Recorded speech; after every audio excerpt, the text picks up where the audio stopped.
Welcome back to the Bearded Garage.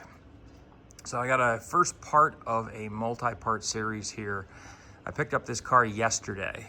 It is a 2015 Volkswagen Jetta Sport. It's a 1.8 turbo. I had a guy I know, his daughter was driving it. It turned the key, it made a clunk clunk sound and stopped. They towed it over to the dealer. A dealer took a look and said, no compression in cylinder one, and they offered him 500 bucks. I paid slightly more than that, and I think I can probably get it running. So we're gonna try diagnosing it and fixing it and see how long it takes. Worst case scenario, we buy a brand new motor or at least a recently refreshed motor and drop it in. The current motor has 72,000 on it or so, something like that approximately. And maybe this will go to my daughter. Maybe it'll go for sale, who knows? We'll see what happens when we get it running. So follow along. All right, one of the first things we did when we picked this up is we hooked up the onboard diagnostic scanner to see what she would say. And we've got a whole bunch of cylinder misfires on cylinder one and a few on cylinder two. Normally I wouldn't do this job, at least some basic diagnosing up on the lift. But I got a car right in the back and I don't have a whole lot of room, so I'm gonna have to be standing on the bench today. What I'm gonna start with is here. I took the cover off, and then while it was on the lift, I took the under the belly pan off. So these are ignition coils. Underneath them are the spark plugs. First thing I'm gonna do is I do have a camera, so I'm going to disconnect these connectors and then pull all four of these, the coils, and then I'll check the plugs underneath. I'd like to just put the camera down and see if I can see maybe a broken valve, a dinged up piston, messed up rings, maybe something like that. I don't know how good the camera is.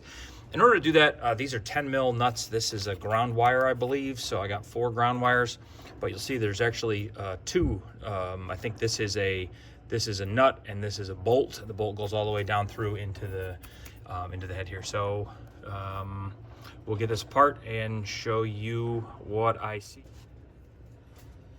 All right, we're gonna pop these clips off first. Standard to any Volkswagen. I honestly don't remember how the hell, they got these little levers. Yeah, I found out if you just you take your pry tool, stick it up underneath, pry a little tiny bit, and the whole plug will hopefully just slide right off. So they're just gonna work each of them off nice and easily. These, like every kind of electrical connector in the world, I've been pissed at it at one time or another.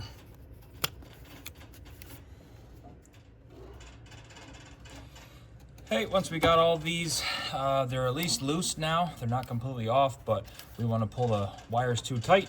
So I got a 10 mil. I'm going to loosen these nuts on top.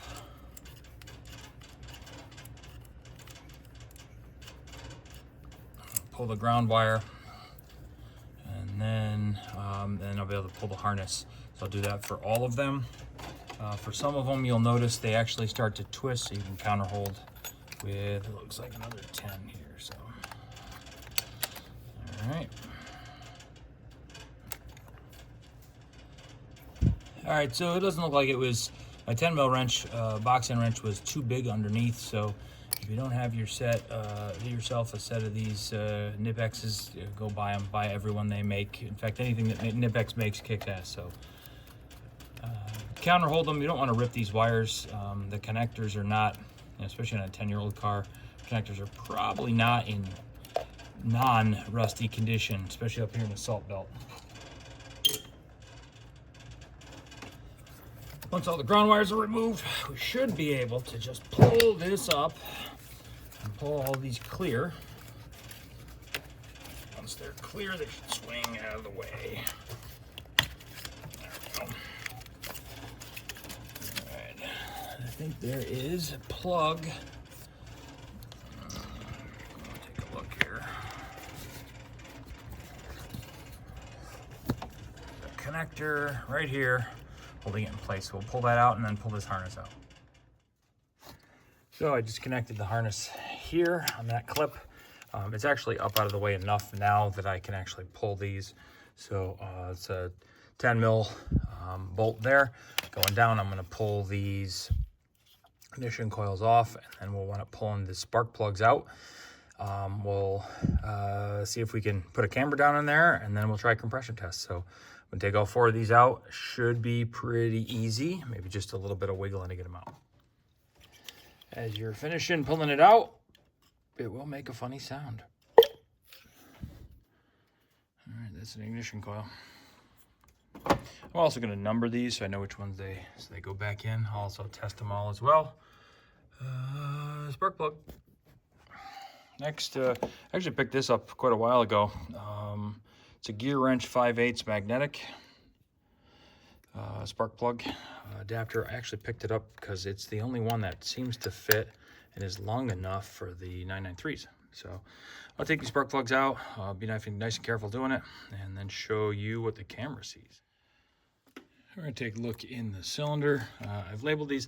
I don't know if it's 1, 2, 3, 4 here, but at least for my sake, until I have the manual here, I've always thought this is probably the timing cover. Closest to timing cover is probably cylinder 1. That's my guess, but well, I just want to find out. Make sure they go in the same spot. So I'm going to put my camera down in there. I'll show you what I am seeing.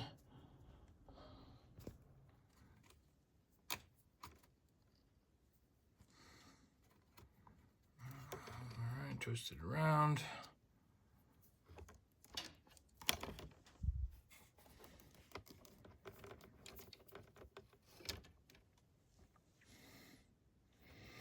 Well, I don't see any chunks in there, so that's good. I'll check the other 3 cylinders, see what she looks like.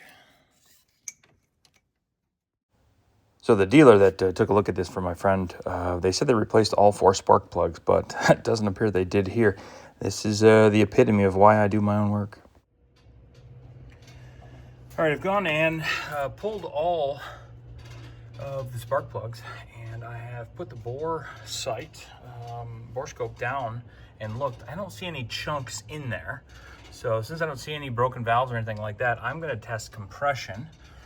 So all I've done is screwed that into where the spark plug is. I'm gonna try starting the car, and then I'll compare the compression across the cylinders. So it'll give me an idea if one of the cylinders is bad. It'll give me an idea maybe the piston isn't moving, or there's a valve open or something. I can make 1 or 2 determinations from this, but at least you can start where the problem might be. All right, this is a view looking down through the spark plug hole at the top of the piston. What I'm doing at the same time here is I'm actually getting into the car, and I'm going to attempt to start it. The goal here is to see if those pistons actually move. I'm trying to determine if it's the top end or the bottom end. All right, after I checked everything, it looks like cylinder 1 has no compression, 2 is low on compression, 3 and 4 look fine, and all 4 pistons are going up and down. All right, this right here is the PCV valve. If we remove, I think it's about 6 T30 Torx, you can actually lift the PCV valve and take a look at the lifters inside. All I'm doing here is looking for something broken. Since I didn't see anything in the pistons go up and down, and I have some compression in a couple of the cylinders. I'm just looking to see what I can find. Unfortunately here, I can only see the lifters for cylinders 2, 3, and 4. I can't see for 1, so look for something else. All right, so with the testing we've done, what have we learned? I think we're just trying to eliminate things so we can try to get to the culprit in the end. If you got no compression in cylinder 1 and only small amounts of compression in cylinder 2, but the pistons move, there's really, we're figuring, I was talking to my son, probably about 5 things this could actually be. Bad rings, a blown head gasket, cracked head or block, broken or bent valves, and maybe a broken lifter. Now, we can't see the lifter over top of 1, so we don't actually know. Broken or bent valves, maybe. You know, you'd have to have something else pretty catastrophic happen to make that happen, I would think. Maybe a timing chain jumped or something, but we don't see any of the other cylinders, so that I don't think that's super likely. It could be, though, but having a broken one in 1 and bent in 2 doesn't really make a lot of sense. That's kind of stretching it.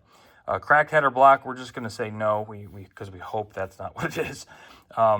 Head gasket, I think it's a head gasket, right? Most likely. The problem is I don't see any, you know, if the head gasket was leaking, it's going to be likely blowing out coolant somewhere. We don't have a leak in coolant or oil, and we don't see any mixture of coolant and oil anywhere in the engine. the oil's on the dipstick, and the coolant is at the right level. So, you know, if you have some coolant leaking out, it will steam clean the section of the engine, typically, you know, coming out nice and hot. So there'll be section clean, but we don't see that either. And then the rings doesn't make sense because it's not likely on the timing that you'd have two pistons go where rings would go at the same time in two cylinders. It just likely doesn't make sense to me. So I'm going to bet on a head gasket, but I think if you follow along in the next couple of videos, we're going to take this whole damn thing apart.